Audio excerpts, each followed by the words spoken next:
एकत्रित येतो. सध्या तरी दिशाहीन झालेल्या तरुणाला एकत्रित आणण्याचे प्रसंग हे 2-3च उत्सव आहेत बघा. 2-3 उत्सव.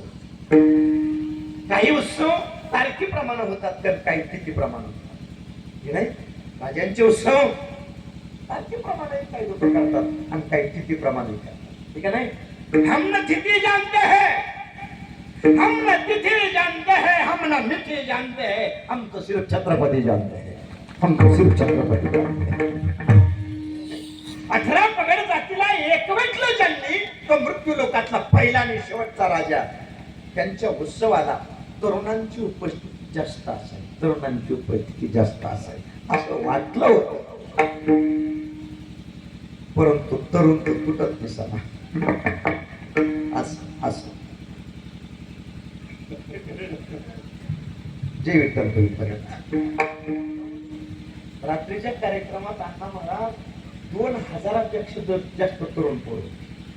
2000पेक्षा. वाह. अरे वा. तरुणा भाग्यवंत नटे हरे कीर्तना.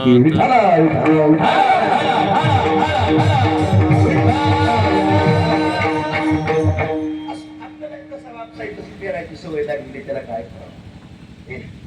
तरुण या शिवछत्रपती तरुण मंडळाच्या आयोजनानं नियोजनानं एक दिवसीय कार्यक्रमाचं सुंदर असं प्रयोजन केलेलं आहे.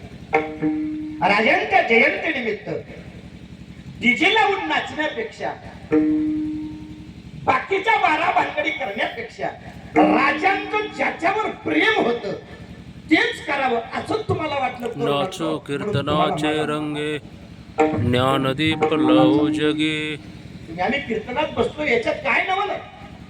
छत्रपती शिवाजी महाराजांनी तुकोबऱ्यांचं एकही कीर्तन सोडलं नाही.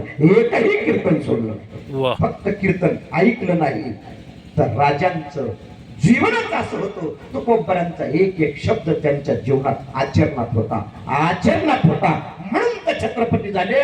नवे नवे छत्रपती ही उपमाच त्यांच्या मुखातून बाहेर पडली. ते जगद्गुरु तुकाराम महाराज विठाला.